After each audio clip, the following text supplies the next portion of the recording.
If you want to understand why colon cancer is now being diagnosed in people in their 20s and 30s when it used to be rare before age 50, don't look at genetics.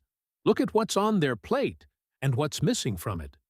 Most people think stage 4 cancer means game over, that once cancer spreads, it's a death sentence, and that food has no real impact on cancer outcomes. But after nearly 15 years in emergency medicine and working closely with oncology patients, I've witnessed something that contradicts everything we were taught. Advanced stage 4 colon cancer can be reversed to stage 0 using your own immune system. And the foods you eat can literally starve tumors by cutting off their blood supply. A cancer without blood vessels cannot grow larger than the tip of a ballpoint pen. But give that tumor a blood supply, and it explodes to 16,000 times its original size in just 14 days. After years of seeing younger and younger patients diagnosed with colon cancer, patients who should have decades of healthy life ahead of them, I realized something deeply troubling. The rise in colon cancer among young adults isn't genetic. It's environmental. It's what we're eating and what we're not eating. In this video, I'm going to show you exactly how to activate your body's natural cancer-fighting defenses to prevent colon cancer, and how patients with advanced disease are achieving complete remission. We'll explore why colon cancer rates have skyrocketed in young people, the revolutionary immunotherapy treatments that turn stage 4 into stage 0, how your gut bacteria determine whether cancer treatments work or fail, the specific foods that starve tumors by blocking blood vessel growth, and most importantly, the exact dietary protocol you can start today that reduces your colon cancer risk by up to 40%. Let me start with something that should alarm everyone. 20 years ago, colon cancer in someone under 50 was unusual enough to be presented at grand rounds. Now, patients in their 30s, 20s, even teenagers are being diagnosed with colorectal cancer. The incidence in people under 50 has increased by approximately 50% over the past 3 decades. Something has fundamentally changed in our environment, and the evidence points overwhelmingly to diet and lifestyle. Only a small minority of cancers, maybe 10 to 15%, are primarily driven by inherited genetic mutations. The vast majority are caused by environmental factors interacting with our biology. So, what's changed? We're eating more processed foods than ever in human history. We're consuming massive amounts of processed meats, hot dogs, deli meats, bacon, sausage, all classified by the World Health Organization as Group 1 carcinogens. That's the same category as cigarettes. These foods don't just increase cancer risk slightly. Heavy consumption of processed meats is associated with an 18% increased risk of colorectal cancer for every 50 grams consumed daily. That's about 2 slices of deli meat. Think about what happens when you eat processed meat. It travels through your digestive system and parks in your colon for hours before being eliminated. While it's sitting there, compounds in the meat, nitrosamines, heterocyclic amines, heme-iron, create an inflammatory environment that damages the cells lining your colon. Chronic inflammation is the foundation for cancer development. Your cells are constantly trying to repair damage, and when that repair process is overwhelmed, mutations accumulate. But diet isn't the only culprit. Sedentary lifestyle is a massive risk factor. When you sit all day without moving, your metabolism slows, inflammation increases, your gut bacteria become unhealthy, and your immune system weakens. Regular movement, even just walking 30 minutes daily, improves gut motility, reduces inflammation, and strengthens immune surveillance. Then there's smoking and vaping. People think vaping is safer than cigarettes. Wrong. The chemicals in vaping liquids are in some ways more toxic than tobacco smoke, and they absolutely increase colorectal cancer risk. Alcohol is another major factor. Even moderate alcohol consumption increases colon cancer risk through multiple mechanisms, including DNA damage and disruption of folate metabolism. Now, here's what ties all these risk factors together. They all suppress your immune system. Your immune system is one of your body's 5 critical health defense systems, and it's arguably the most important for cancer prevention. Think of your immune system like a police force constantly patrolling your body, looking for trouble. You have specialized immune cells called natural killer cells, and T cells that are essentially elite soldiers trained to identify and destroy abnormal cells, including cancer cells. Right now, as you're watching this, you have microscopic clusters of cancer cells forming in your body. This is normal. With 40 trillion cells constantly dividing, copy errors happen. Some of those errors create cells that are technically cancerous, but your immune system finds them and eliminates them before they become dangerous. It's like having security cameras and armed guards protecting a building. Most threats get neutralized before they cause any damage. However, when your immune system is weakened by poor diet, lack of exercise, smoking, excess alcohol, chronic stress, those microscopic cancers can escape detection. Once they escape immune surveillance, they still face another barrier. They need blood vessels. A tumor without access to blood supply is frozen in size. It can grow to about 2 to 3 millimeters in diameter, roughly the size of the tip of a ballpoint pen, and then it stops. No oxygen, no nutrients, no growth. Your body naturally tries to prevent blood vessels from reaching tumors through a process called anti-angiogenesis.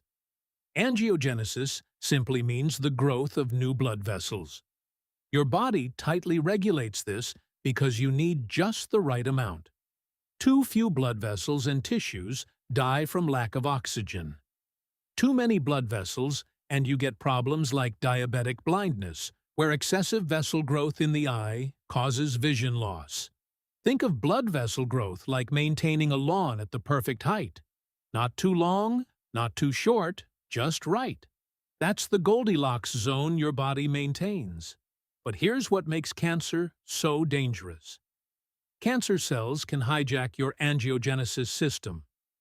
They release growth factors, proteins that act like fertilizer, stimulating new blood vessels to grow directly into the tumor. The moment those blood vessels connect, everything changes. Research has measured this precisely. In laboratory studies, when blood vessels are prevented from ever reaching a microscopic tumor, it remains harmless indefinitely. But when blood vessels are allowed to penetrate that tumor, it grows 16,000 times larger in approximately 2 weeks. That's explosive exponential growth fueled by access to oxygen and nutrients. Understanding these mechanisms is critical because it reveals exactly where we can intervene. But that's only part of the picture. The most exciting development in cancer treatment in the past decade is immunotherapy, and it's revolutionizing how we treat colon cancer. Immunotherapy doesn't kill cancer cells directly like chemotherapy does. Instead, it activates your own immune system to attack cancer. Cancer cells are clever. They develop ways to hide from your immune system, like wearing an invisibility cloak. They express proteins on their surface that essentially tell immune cells, "I'm normal. Don't attack me." These proteins are called checkpoints. Immunotherapy drugs, specifically checkpoint inhibitors, strip away that cloak. They block the checkpoint proteins, exposing the cancer cells so your immune system can recognize and destroy them. The results can be nothing short of remarkable. Patients with stage 4 colon cancer, meaning the cancer has spread to distant organs, can achieve complete remission. Stage 4 to stage 0. Not everyone responds, and that's a major focus of current research. But when it works, it's transformative. One of the most widely used checkpoint inhibitors is pembrolizumab, marketed as Keytruda. There are others like nivolumab and ipilimumab. These drugs are given as infusions typically every 3 weeks. They can be used alone or combined with chemotherapy, depending on the specific cancer characteristics. Now, here's where it gets interesting. Not all colon cancers respond to immunotherapy. Your oncologist will test your tumor tissue for specific markers that predict response. One key marker is called microsatellite instability, or MSI. Tumors with high microsatellite instability, abbreviated MSIH, are much more likely to respond to checkpoint inhibitors. This is because MSIH tumors have lots of mutations, making them more recognizable to the immune system once the checkpoint blockade is removed. Another marker is PD-L1 expression. PD-L1 is one of those checkpoint proteins I mentioned. If your tumor expresses high levels of PD-L1, checkpoint inhibitors that target this protein are more likely to work. If you or someone you know is diagnosed with colon cancer, you should absolutely ask your doctor whether your tumor has been tested for MSI status and PD-L1 expression. These tests determine eligibility for immunotherapy, which could be life-saving. The second mechanism is even more important for understanding how to support cancer treatment with nutrition. In 2017, groundbreaking research from the Gustave Roussy Cancer Center in France studied 200 cancer patients receiving immunotherapy. Some patients had remarkable responses. Their tumors shrank or disappeared completely. Other patients didn't respond at all. The researchers wanted to know why. They analyzed every variable they could think of: genetics, age, tumor type, prior treatments. The only significant difference between responders and non-responders was the composition of their gut bacteria. Specifically, patients who responded to immunotherapy had high levels of a bacteria called Akkermansia mucinifila. Patients without Akkermansia didn't respond. This was published in the journal Science, and it fundamentally changed how we think about cancer treatment. Here's what makes this so important. Akkermansia is a beneficial bacteria that lives in the mucus layer lining your intestinal wall. It's considered a guardian bacteria because it strengthens your gut barrier, reduces inflammation, and critically, it primes your immune system to fight cancer more effectively. When researchers took Akkermansia from responding patients and transplanted it into laboratory animals that weren't responding to immunotherapy, those animals suddenly started responding. The bacteria made the difference. Now, think about what this means practically. If you're receiving immunotherapy, having robust Akkermansia populations in your gut could determine whether the treatment saves your life or fails. If you want to prevent cancer, maintaining healthy Akkermansia supports optimal immune function. The challenge is that Akkermansia is easily wiped out. A single course of antibiotics can reduce Akkermansia levels to near zero. It takes weeks to months to rebuild the population. So how do you grow Akkermansia naturally? You feed it with specific foods. Akkermansia thrives on compounds called elagitannins, found in pomegranates, cranberries, and walnuts. Studies show that consuming 8 ounces of pomegranate juice daily can increase Akkermansia levels 6-fold within 3 weeks. Other foods that support Akkermansia growth include oats and oatmeal, dried chili peppers like the flakes you put on pizza, and Chinese black vinegar. The third pathway involves direct tumor starvation through anti-angiogenesis. Remember, cutting off blood supply stops cancer growth. Pharmaceutical companies have invested billions developing drugs that block tumor blood vessel growth. Drugs like bevacizumab, marketed as Avastin, are now standard treatments for colorectal cancer and many other cancers. They work by blocking a protein called VEGF, vascular endothelial growth factor, which tumors release to stimulate blood vessel formation. But here's something that shocked the research community. When scientists test foods using the same laboratory assays used to develop anti-angiogenic drugs, many foods show comparable blood vessel blocking activity. Green tea extract is so potent at inhibiting abnormal blood vessel growth that if researchers didn't know it came from a plant, they would immediately advance it to clinical trials. The active compounds are catechins, particularly one called EGCG. Other foods with powerful anti-angiogenic properties include tomatoes, which contain lycopene, cruciferous vegetables like broccoli, and Brussels sprouts that contain isothiocyanates and sulforaphane. Soy foods containing genistein, olive oil with hydroxytyrosol, and omega-3 rich seafood. These aren't weak effects. Population studies show that people who consume high amounts of these foods have dramatically lower cancer rates. A study following 68,000 women for over 10 years found that those who drank green tea at least 3 times weekly had a 27% lower risk of colorectal cancer. Daily green tea drinkers had even better outcomes. That's a massive risk reduction from a simple dietary habit. So now that you understand the mechanisms behind cancer prevention and treatment, the question is, what can you actually do about it? What are the specific foods and exact amounts you need? Let me give you the precise protocol based on the research and what I recommend to patients at high risk for colon cancer.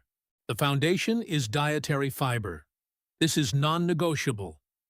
Fiber feeds your beneficial gut bacteria, reduces inflammation, speeds up transit time, so carcinogens spend less time in contact with your colon lining, and directly supports immune function.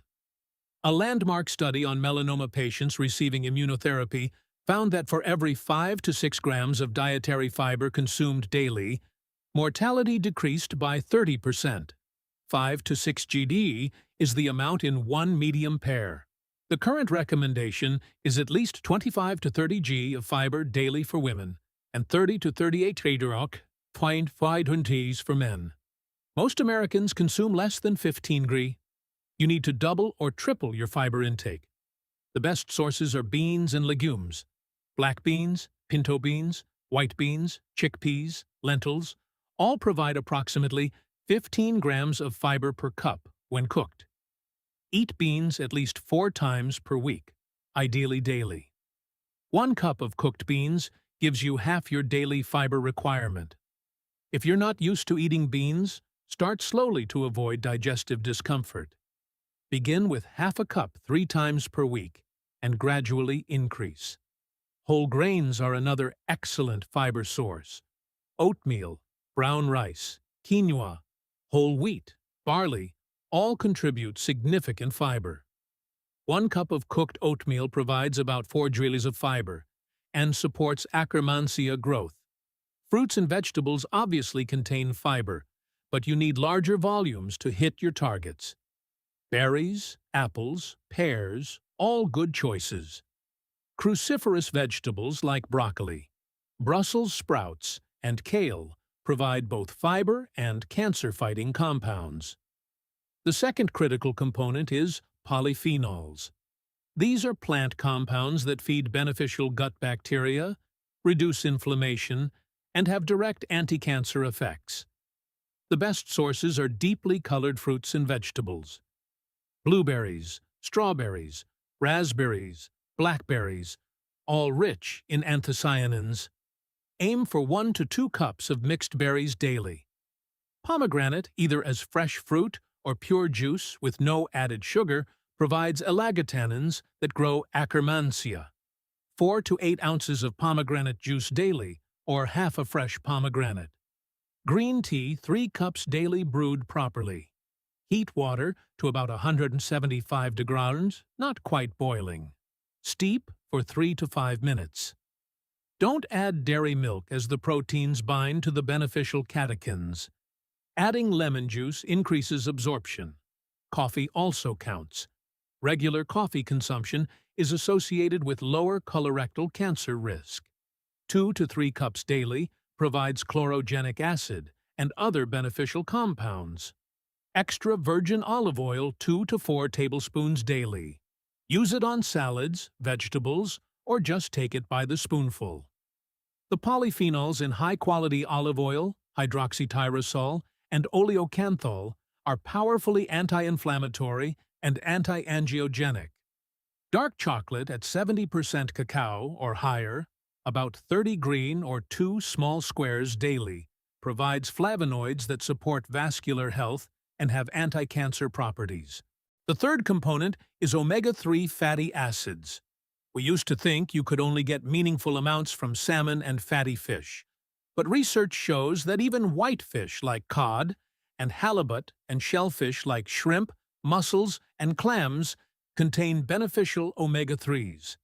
These fats are anti-inflammatory and anti-angiogenic. Aim for at least 3 servings of seafood per week. A serving is about 4 ounces cooked.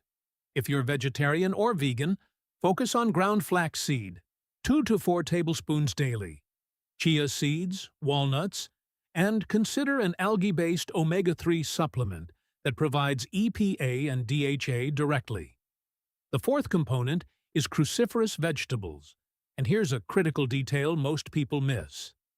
Broccoli sprouts are exponentially more powerful than mature broccoli. The 3 to 4 day-old seedlings contain 100 times more sulforaphane than fully grown broccoli.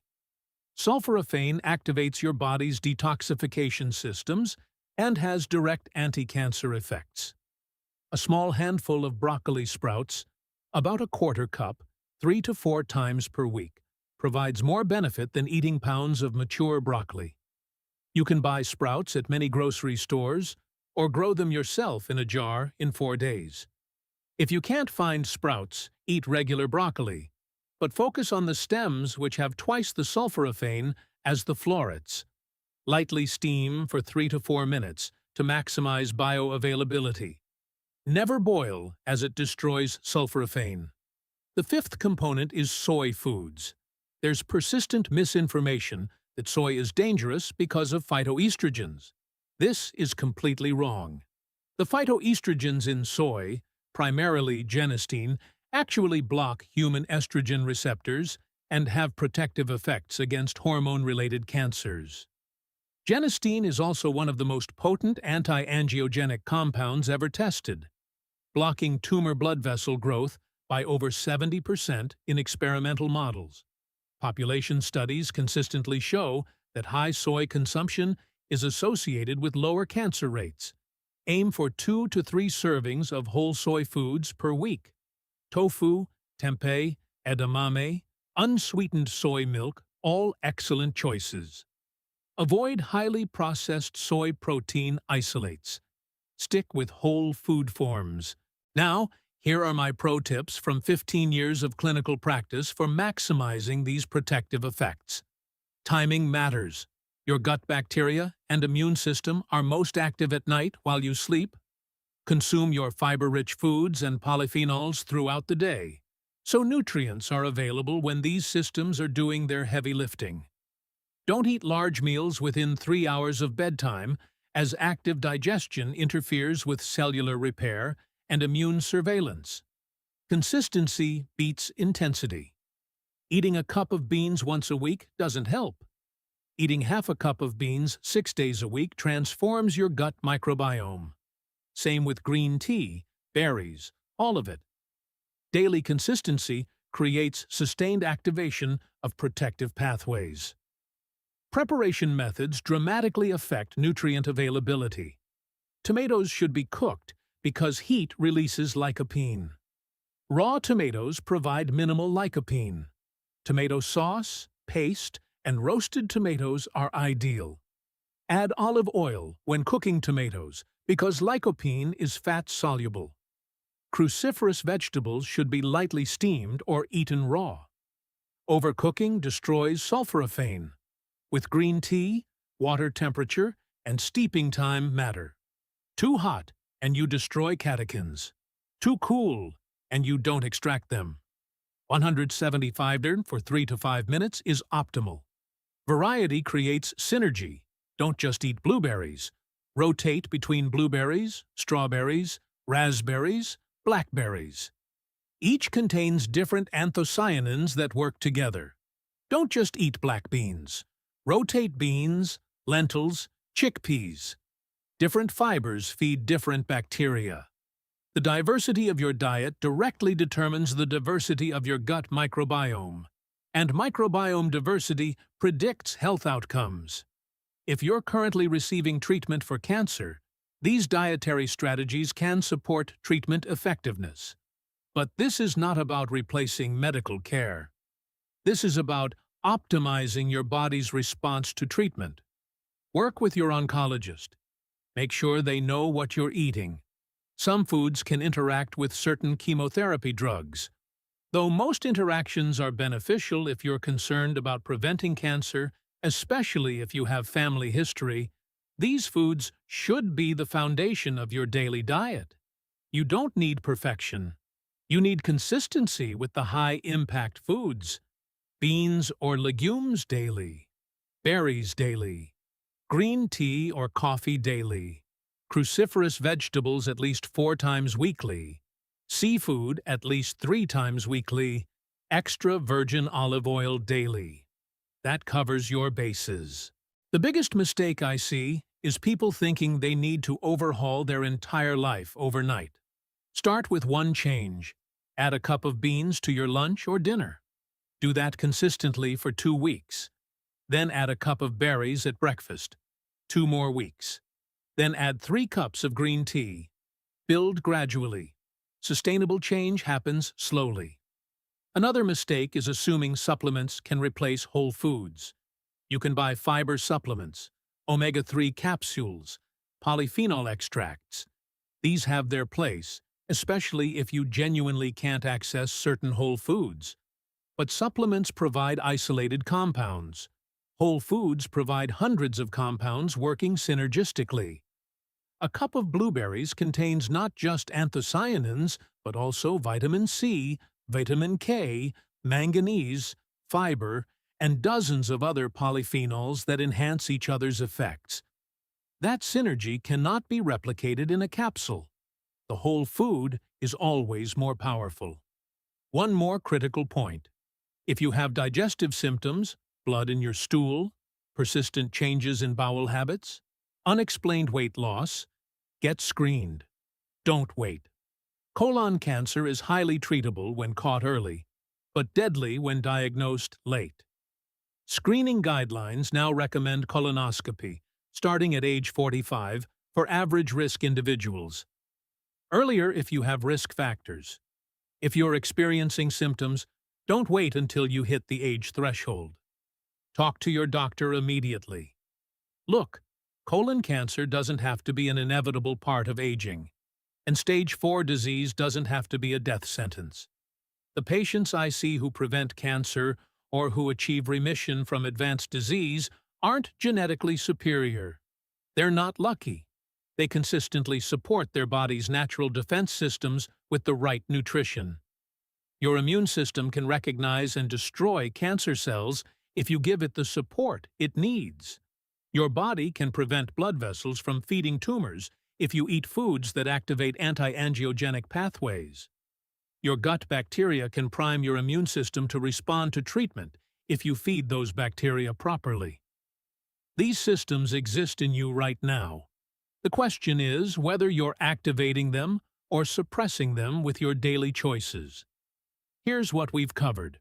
Colon cancer rates are rising dramatically in young people due to diet and lifestyle factors, primarily processed meat consumption, sedentary behavior, and poor gut health. Your immune system is constantly eliminating microscopic cancers, but it needs support to function optimally. Tumors cannot grow without blood vessel access, and foods can block tumor angiogenesis just as effectively as some pharmaceutical drugs. Immunotherapy can reverse even stage 4 cancer by activating your immune system, but effectiveness depends heavily on your gut bacteria composition. Akkermansia mucinifila is a key bacteria that determines immunotherapy response, and it's grown by consuming pomegranate, cranberries, oats, and other specific foods. The core dietary protocol includes 25 to 38 grams of fiber daily from beans, legumes, and whole grains, 1 to 2 cups of berries daily, 3 cups of green tea, or 2 to 3 cups of coffee daily. 3 servings of seafood weekly. Cruciferous vegetables, especially broccoli sprouts, at least 4 times weekly. 2 to 4 tablespoons of extra virgin olive oil daily, and 2 to 3 servings of whole soy foods weekly. Consistency and proper preparation matter more than perfection. Your cancer risk is not predetermined by your genes. It's influenced enormously by what you choose to eat every single day. If this information has changed how you view the food on your plate and the health of your colon, please subscribe to the channel and like this video. We are uncovering the science that can save lives and protect your future. Let's cultivate health together. The next breakthrough in medical knowledge will be shared here soon.